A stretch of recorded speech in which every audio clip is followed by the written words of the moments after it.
Hey everybody, it's Dr. Mark with US 1061 757 Auto Events and your Coastal Virginia Auto Show. We are on the road again. What do you think, John? On the road. I almost forgot. I did actually wear my sweatshirt that says on the road. That's right. We were just talking. I don't remember the last time because of my travel schedule and all that. When the last time you and I have been on the road together. So you got it. It is awesome. It is a 70-degree day in February. Crazy. And here we are. That's right.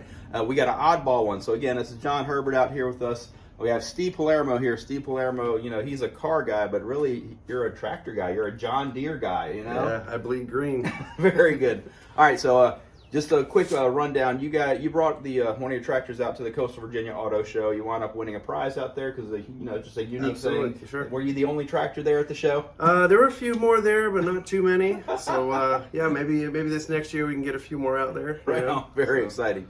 All right, so we come out to check out your tractors today, and we're very surprised to pull up into a residential area. So you are the master of Tetris. I'm looking at your organization in your garage. You had 3 tractors and this is a 2-car garage, but it's filled with stuff and tractors and all that other stuff. So, you've been at this. How long have you been doing tractors? Tractors, probably about 4 years. Mm-hmm. So I used to restore old Honda 3-wheelers and ATVs. Wow. And I really enjoyed that. And then I think the people of my age group started having kids that wanted to get their kids on 3-wheelers, and the prices just started going through the roof. So yeah. I said, I'm gonna get something that's a little more slower pace, cheaper, and more able to find what I'm looking for. So yeah, I got into tractors. I've always loved tractors since I was a kid. Mm-hmm. So yeah, I figured why not, something new. Yeah. So. And then again, going back to John again, when I gave you the address, what was it going through your mind? I actually was like, there's no way, because I pulled it up on Google Maps and there's no way that a guy who works on and builds tractors, restores tractors, is in a residential neighborhood. So I actually reached out to you and said, are you sure this is the address that we're supposed to be going to? And yep, sure enough, we're here. And as Steve said, other than right now where everybody in the neighborhood can see, everything's tucked away and the garage is closed and his truck sits outside the entire time and nobody knows he's here. That's right. I've got awesome neighbors, so I'm very fortunate, Very cool. So taking it back to, because again, we do some unique stuff out here. Because again, there's the traditional cars, there's the classic cars, there's the late model cars, there's the imports, there's all that other stuff. We've done the RC cars before, and then we've done big trucks, and we've done little trucks, and all kinds of other stuff. But really, it's just the passion is the passion. We're out here just following what we love. Well, Steve is our first tractor guy, and it hits home with me because I have old tractors at my farm. That's right. And if I didn't have so much going on with my other classic cars, I'd probably be doing the same thing as him, restoring tractors. So. Yeah. And I'm looking at all your nameplates over here. So you get these things, you fix these things, and then you just move them on to the next people, right? Yeah, pretty much. So it's kind of 3-tier for me, right? I enjoy the hunt, right? So I love looking through, newspaper ads and online, just trying to find that one specific tractor or the great deal, right? Going out to pick it up. Sometimes we'll have to bring other tractors to extract these things from the woods or buried in the dirt, and then getting them home, right? So that's the first part. The hunt is always fun. Then there's the restoration. So of course, going through everything, taking it apart, making it so it doesn't leak, everything works, and it's safe to use and operate. Yeah. And then, I like to enjoy them for a little while when they're new and restored, take them to shows, we take them to plow days and whatnot. And then, I let them go, let them onto somebody else that maybe doesn't have the time or the resources to restore, so they can enjoy it themselves and use it or show it as well. All right. So that's something I wanted to touch on. You skipped over plow day. So actually, these things are for looking at, but also you guys go out and you run these things in the field. Yep, absolutely. You may not be farmers, but you're still out there doing it. So tell us a little bit about that event. Sure. So there's a couple events throughout the year, local. There's one that's coming up on March 11th in Hobbsville, North Carolina. It's a plow day where we can take these tractors and we have plows on the back, which you'll see later on my Model B tractor, and we actually just plow the earth over. Just for fun. Just for fun, yeah. So the big one here for local in Virginia Beach is usually the first weekend in November, and it's at Bonnie Bright's. Bonnie Bright's, yep, right. Yep. So he puts on an amazing show. There's usually like 50 to 75 tractors there. He has it catered with barbecue, and it's just a good time, even for just families to go and watch and see, smell, and hear everything. Yeah. So it's a great experience. And predominantly old-timer tractors, right? Oh, absolutely. Yep. Yeah, there's you might see a few from the 70s, but most of the stuff is from like 20s to 50s. Yep. So Steve did tell me before you got here that he is starting to fight the urge to keep everything that he has purchased, which a lot of us go through. Once we purchase it and fix it, That's and right. it stays. Yeah, well, that's where you need more land. That's right. Yeah, That's yeah. right. Yeah. That's what I always say, but then I said, well, if I get some more land and more storage, I'm just going to buy bigger things like excavators and combines and, you know. All right, so just get this joke out of the way. It's real easy to do a barn find with these, right? Oh, yeah. Anyways, bad joke. All right, so we're going to do a little walk around. I think you've got 6 tractors out here for us to look at today, so I'm going to Yep. step behind the camera, let you guys kind of run down some of the ups and downs of all these things. 'Cause like I said, they're all tractors, but they're all unique and special and all that other stuff. Mhm. Stay tuned, guys. Be right with you. All right, so Steve, first off, everybody needs to know Steve is retired Senior Chief Navy, retired in 2020. Yep. Gas turbines, and so we thank you for your service. And you. again, thank you for being here today and showing us your collection and whatnot. Absolutely. So you and I were talking before we got here, and the tractor that's behind you has some personal love to it. Sure. And let's talk about this one first, because we Okay. did not talk about this one. All right. So give us a rundown on this John Deere. So this one's a 1936 John Deere BO. So the B is the model of the tractor, and the O is the designation because it was built for orchard use. So if you'll see here on the hood, a lot of these scoops and movers were designed so that if you were working under low-hanging limbs of trees, they would glide over and not get caught up. Same thing with the fenders. This tractor's all original from 1936. That's what, 87 years old. You know, the tires have been changed at some point, but all original paint, never been touched up or restored.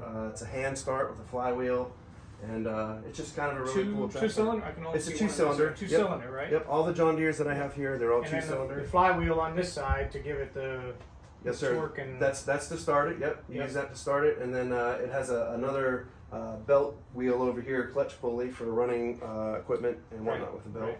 So, and another cool thing about these is I always try to find the literature. So, like, this is the original owner's manual from 1936.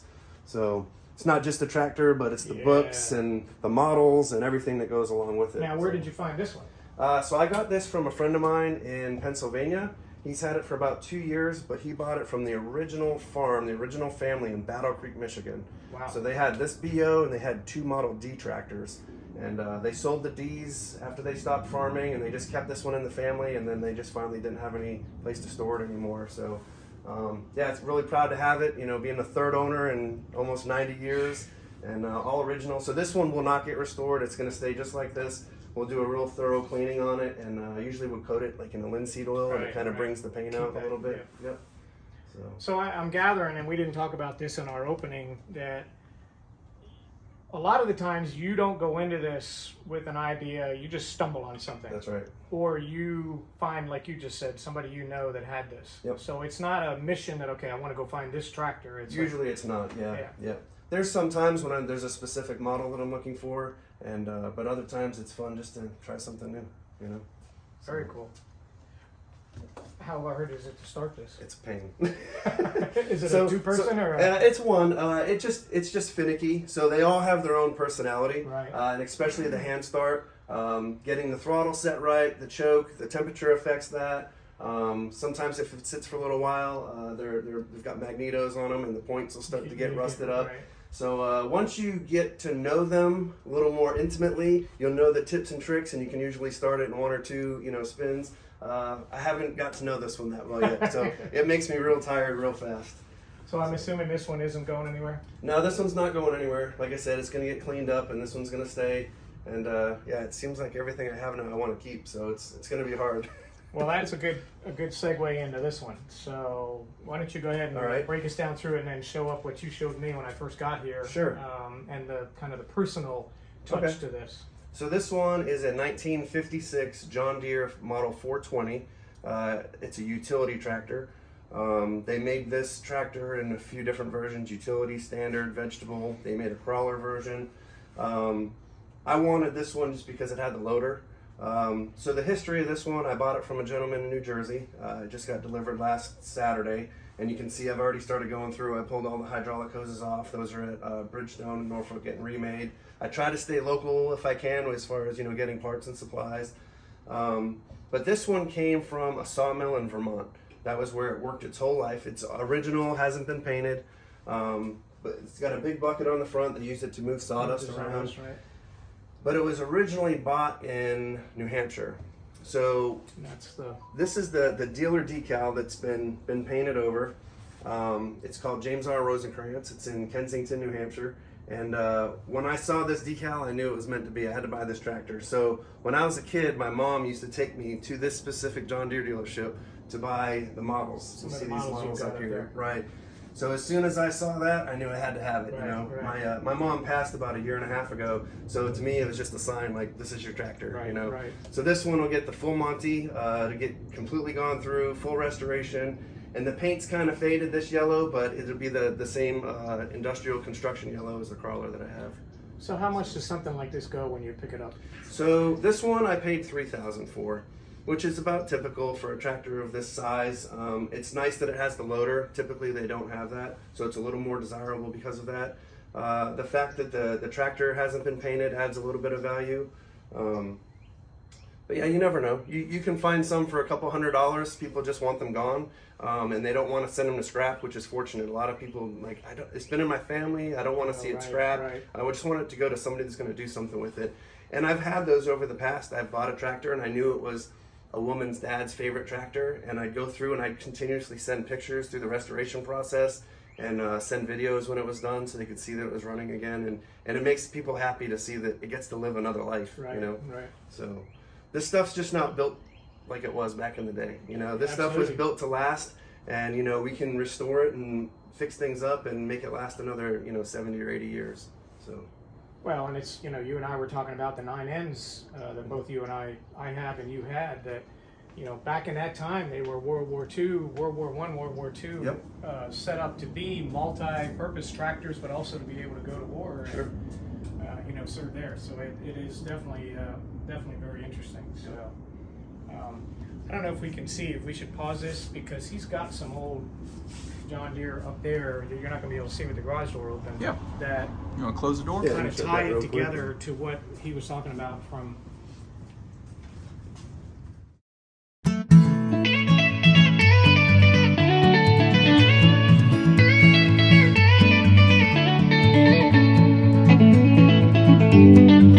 So I remember this from back in the Coastal Virginia Auto Show here this past year, and I remember fretting with a number of the load-in team how we were going to get this thing inside and not tear up the carpet. right.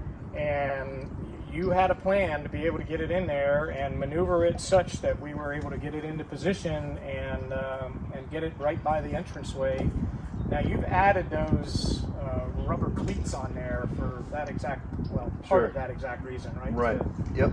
Yeah, it didn't have these rubber pads on here, but in order for me to take it to shows and parades and actually be able to have other people enjoy it, I added those on. So again, as a machine shop in Norfolk, L&W Machine, they did all the drilling of the grousers for me, and I got the rubber pads and put them on, and we take it down the street and have fun with it. All right, so go through, this is a 1955 John Deere. That's right. I So only this- know that because I'm reading it. So go through the picture here. You Sure. were talking about where you found it, and Okay. I noticed that the blade in front is not here with it. Right. So this is a picture of when I originally got this crawler. I got it from a friend of mine out in Yale, Virginia, so it's not too far away.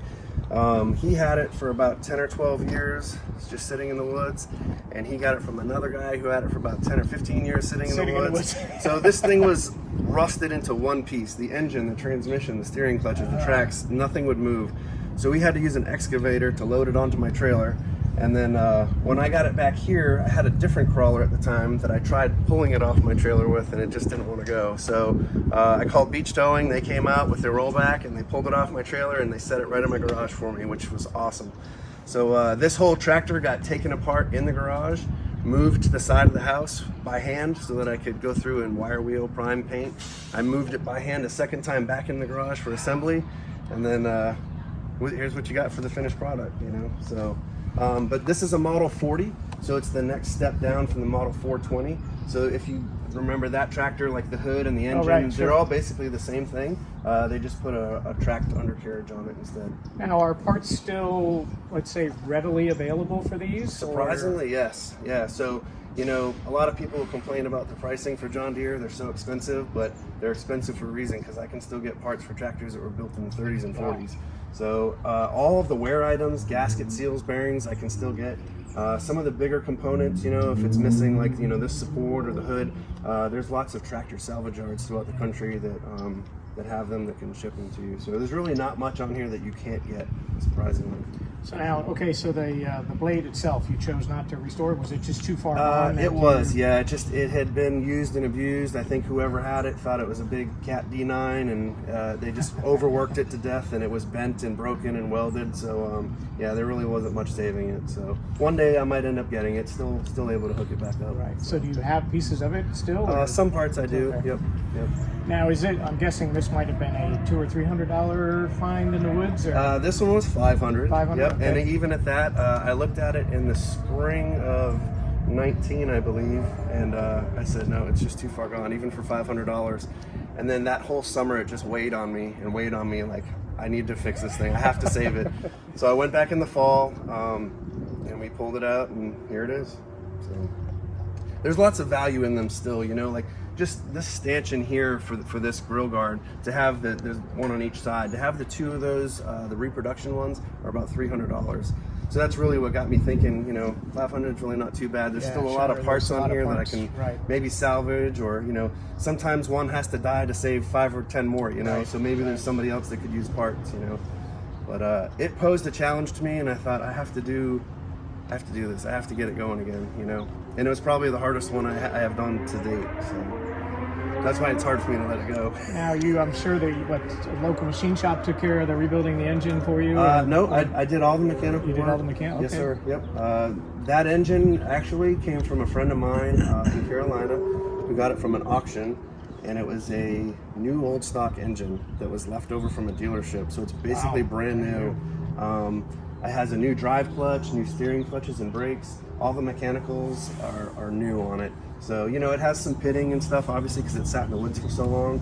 But this thing starts, runs, and drives like it's brand new. So. Now, I'm assuming that you make, with the shows that you go to and things like that, you probably make a lot of contacts for I do, parts yeah. In fact, when I was at the Coastal Virginia Auto Show, I had little stickers made up. I buy tractors, and I was hoping maybe I'd get a few leads. But I guess it was good that I didn't. But I do. I make a lot of friends, lots of networking, and I just enjoy seeing people enjoying the tractors, just like car enthusiasts love people looking at their cars and reminiscing about when they used to have, a Camaro or a, 442 or whatever. They like seeing the tractors. They remember growing up on a farm. Sure. My grandfather had that. And the kids, that's the best part, to see kids, climbing on this, and the parents were like, is it okay if they sit on it? And I said, well, they can sit on it, but they have to drive it too. And they're like, what? I'm like, sure. So we'll start it up, and here's these kids driving, and it goes like 2 miles an hour, But they absolutely love it. Something for this small, what would it typically be used for? So usually these, like, it had the blade on the front. You could use it for pushing and pulling dirt. You can pull a plow behind it or a disc. This one doesn't have a 3-point hitch, but some of them did, so you could use some modern implements. But mostly just for pushing dirt if it had the blade, or pulling logs out of the woods, that kind of thing. So. Now, if you were to go to try to sell this today, how much would you get for this? So the last two that I restored, I did a Lindemann crawler and an MC crawler, both John Deere, and they're between 8,000 and 10,000. And you probably have at least that much in them, right? No, not quite. Yeah, I usually do pretty good. I usually make a little bit on them. I'm not in it for the money. The tractor restoration business is not a money maker. Sure, I'll tell you that right now. And I've lost a lot on a few of them as well. So you just have to learn to find the good deals. Just like anything with cars as well. If there's a project car you want, you know about what it's going to be worth when it's done, and you kind of do the backwards math of where you need to be to get in it. So. And of course, it's all about finding the right buyer too. So I've had a lot of offers for 10 plus on it, and I just haven't wanted to let it go yet. So probably because I'm getting old and parts are heavy, and I don't want to do another crawler. Well, and these have a tendency to, just like the cars, to bring people together. Sure. You find like-minded people, and it's a good conversation starter. That's right. Yeah. So, I know I stood out there and watched people that day in the lobby at the convention center, just on and off, and you interacting with them, and I remember until I realized that you had a sign up that said "Get on it." I freaked the first time I saw somebody getting on it. So it was because you just don't do that with a classic car. That's right. That's right. That's what's nice about this. You know, there's really not much you can do to it to hurt it. So Right. you know, it's there to enjoy.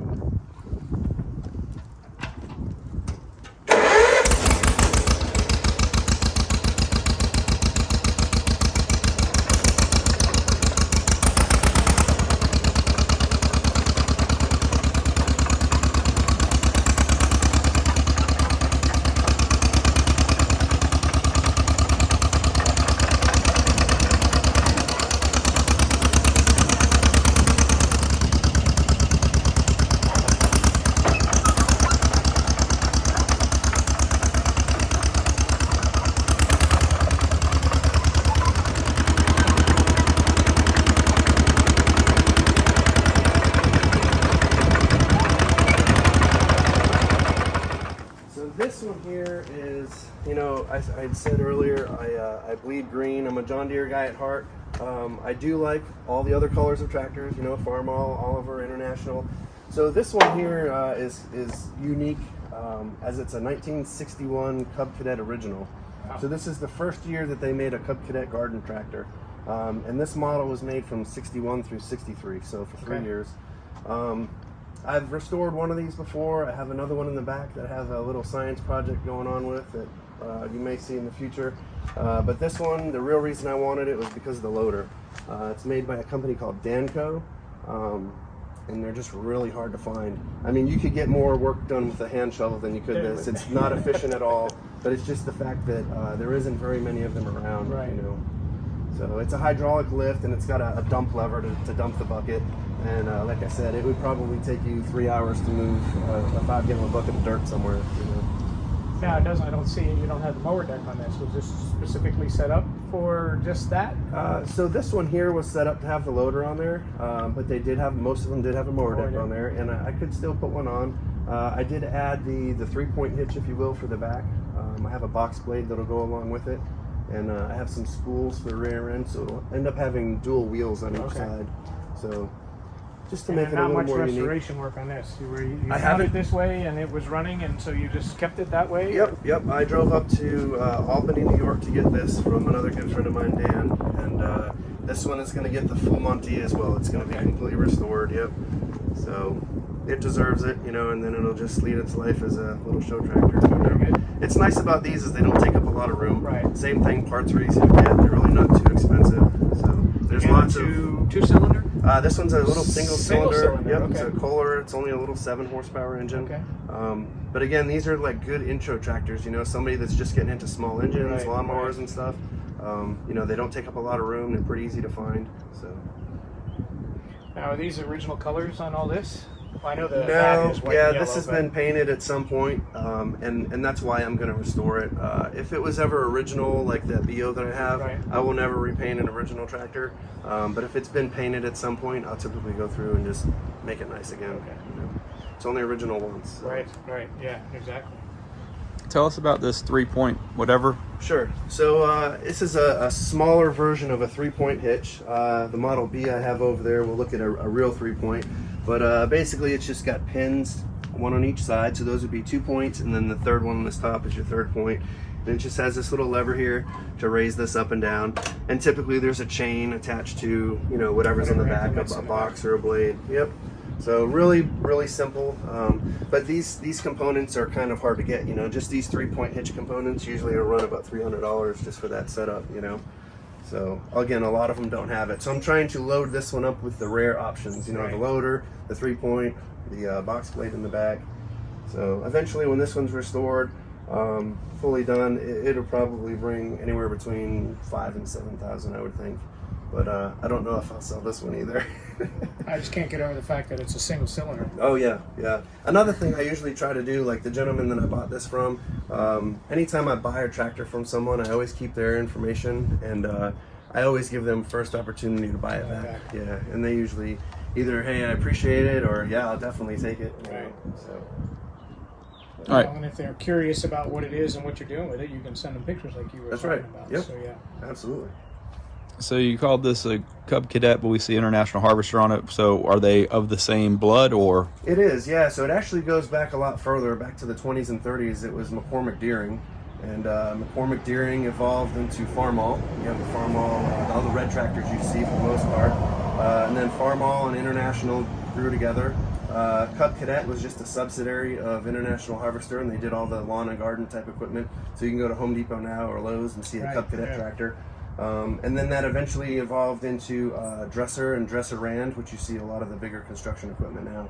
So International and Farmall and all that stuff kind of went by the wayside in the early 80s. So Dresser just does the bigger construction stuff now.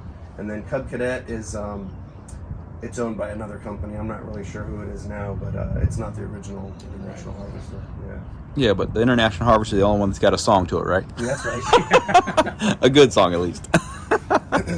All right. Now the Hoss. Yeah. The tricycle, right? That's Isn't that right. what they're affectionately known as? Yep. So this one here is a 1949 John Deere Model B. It's a narrow front, so you can see the front is narrow. It's got two front wheels close together. They made them again in different versions. There was a single wheel in the front. There was a wide front that had the wheels far apart. And this was like your meat and potatoes. The Model B is probably one of the most popular John Deere tractors ever. I remember as a kid watching my neighbor bale hay with a Model B just like this, and that was what drove me to want to get one. I owned this one years ago. I bought it from my friend. I had it for a while. I sold it to someone else I knew. It went to a third person. It went back to the original person I went, and it came back. Like, it's been around, and I said, well, it's here to stay now. So again, this one's on the chopping block to get a full restoration. You know, again, it's not original. It's had the paint work done. It's had decals put on. They're not correct. So, but it's a good running tractor. You know, again, it comes down to that what we were talking about, where they build good quality products to last a long time. You know. So, but this one's fun. We use this one. I put a 16-foot trailer behind it, and we decorate everything with Christmas lights. And we'll drive through the neighborhood around Christmas time, and we look at everyone's lights, and then everyone comes out to look at the lights and stuff in the tractor. Sure. So it's kind of fun for everybody, and the kids have a good time with it. So Take us up in there. A single cylinder? this is a twin cylinder also. Yep. Okay. This one, the engine is horizontal, just like the BO that's inside. The 420 and the 40 crawler are vertical 2-cylinder engines. So this one, fortunately, is electric start. Yep. And has a belt pulley on the other side as well. So I was going to ask you to show us the cockpit, some of the levers and the pedals and the this and that. Run us down. So this one's pretty basic. I can go through and I'll show you. We can start it up real quick too. So it's got a sediment bowl here for the fuel. So you just turn the fuel on. We always want to make sure that everything's in neutral. This is your shifter lever for the gears. This one here is a 6-speed. It's got a left and a right brake on it, so that when you get to the end of a row, you can hit the left brake and turn left sharp if you want, or right brake, vice versa. This is your throttle up here. So when you push it forward, it gives it throttle. You pull it back, it cuts it down. So give it a little bit of throttle there. And then you got a choke lever here. And then this knob right here is your starter.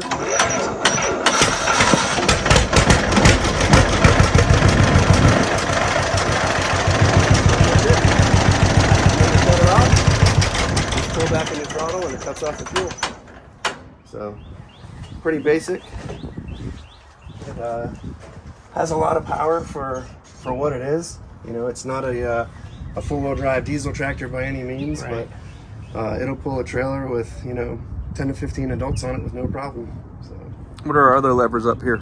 You got one over on the long one on the right, this other one on the left. All right. So this one here is your hand clutch. So just like a clutch pedal in your car, you'll push this lever forward and you hear it snap, and that puts it into gear, and then you can pull it back and it takes it out of gear. And if you continue to pull back, there's actually a brake on this belt pulley over here that will stop the rotation of that belt pulley. This is your shifter lever, like I had said. This lever here engages and disengages the PTO in the back, so power takeoff to run any kind of implements.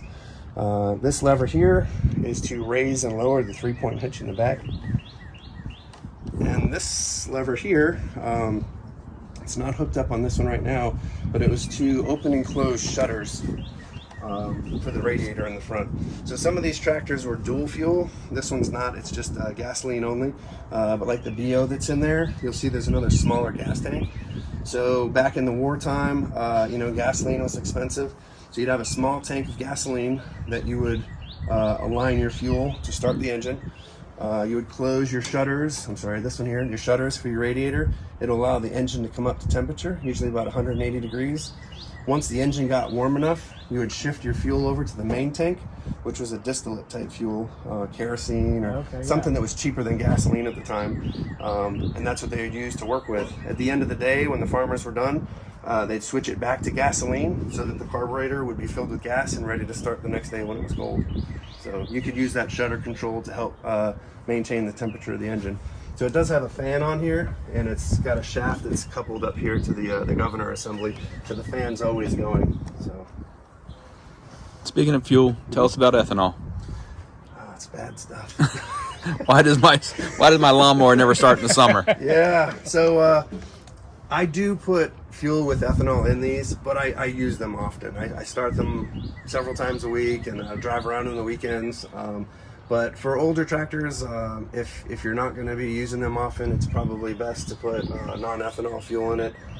It does tend to have some residues and whatnot that'll build up in the carburetor. So, but this thing will pretty much run off anything. I could put fish tank water in here and it would almost run. So. Now the PTO, is it, I can't remember, they call it direct drive, or is it got a clutch on it?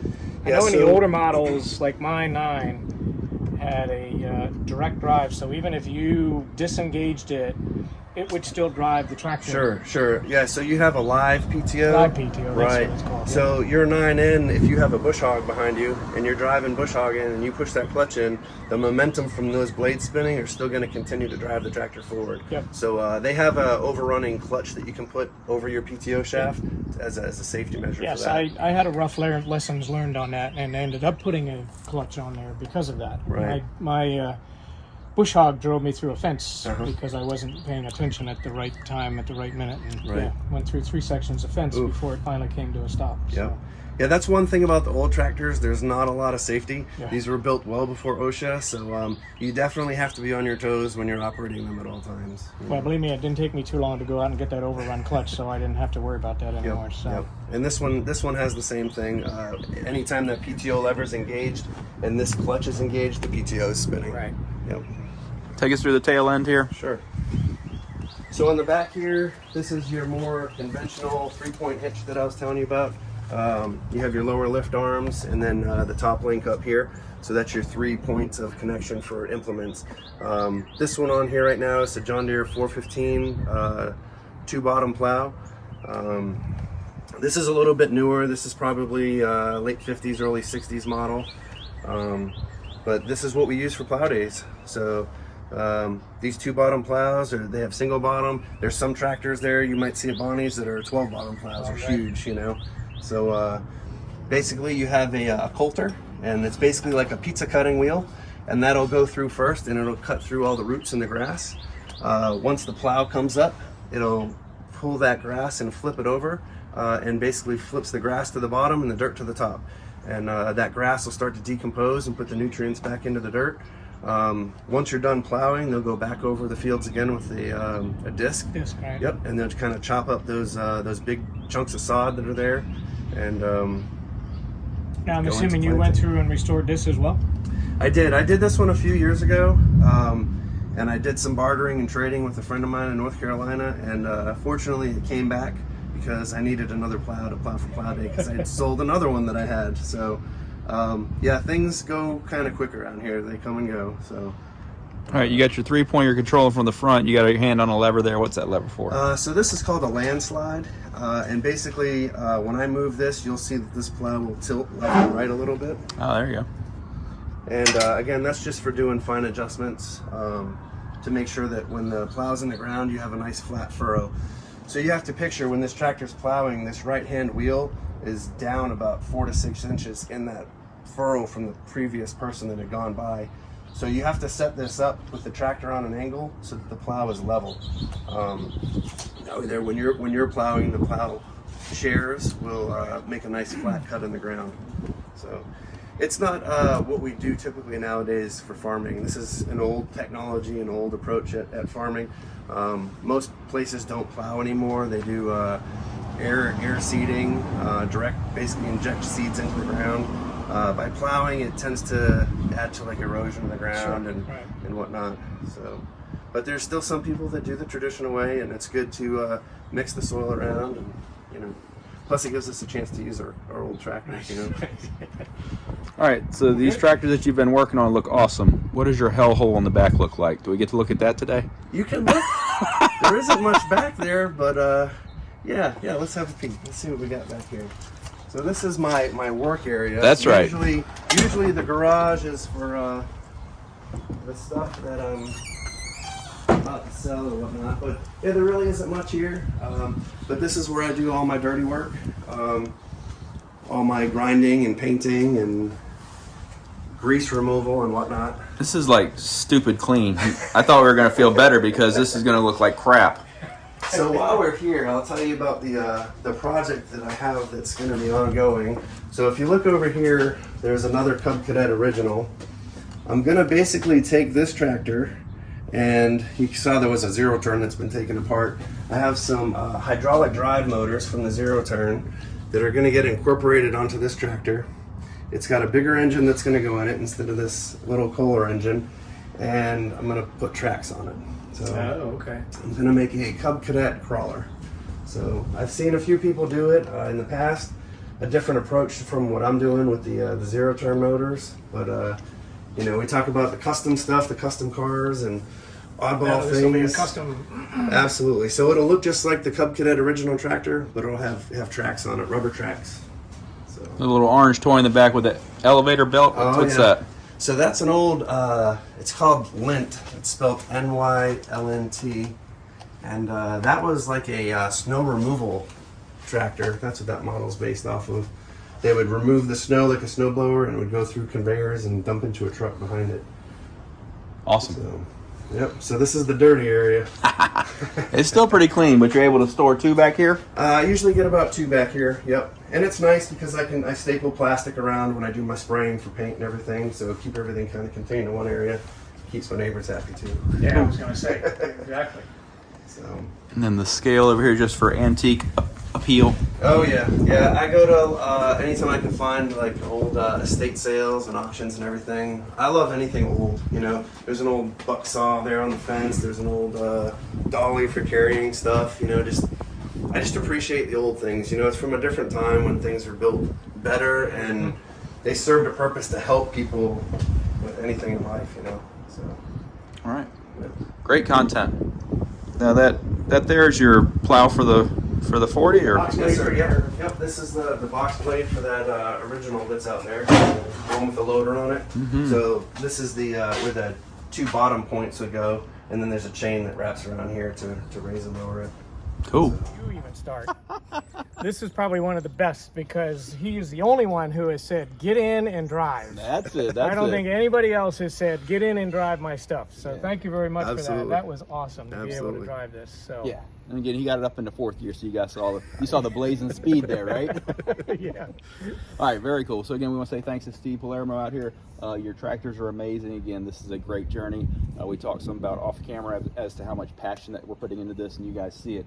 Again, because the before and after is always there. But I mean, again, this is a journey. It's a trip. It's an adventure.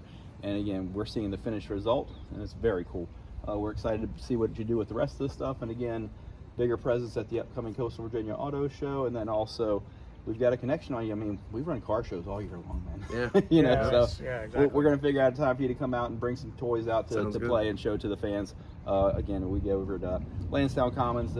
We're there just every Saturday, and then there's car show after car show after car show, and they're all great fundraisers. So again, bringing out some cool stuff. We love seeing cool stuff out there. What do you think, John? I think he would be perfect at the Horsepower for Horses show. Oh yeah, Got the horses. It's kind of a tractor, farm sort of thing, and yeah. So that's coming in September. that's coming in Sounds September. good. But that's Yeah. way too far down. We got to get you out sooner than Oh that. yeah, we're not going to wait that long. Yeah. All right, guys. So we'll see you real soon. We're on the road. Bye, guys. Bye.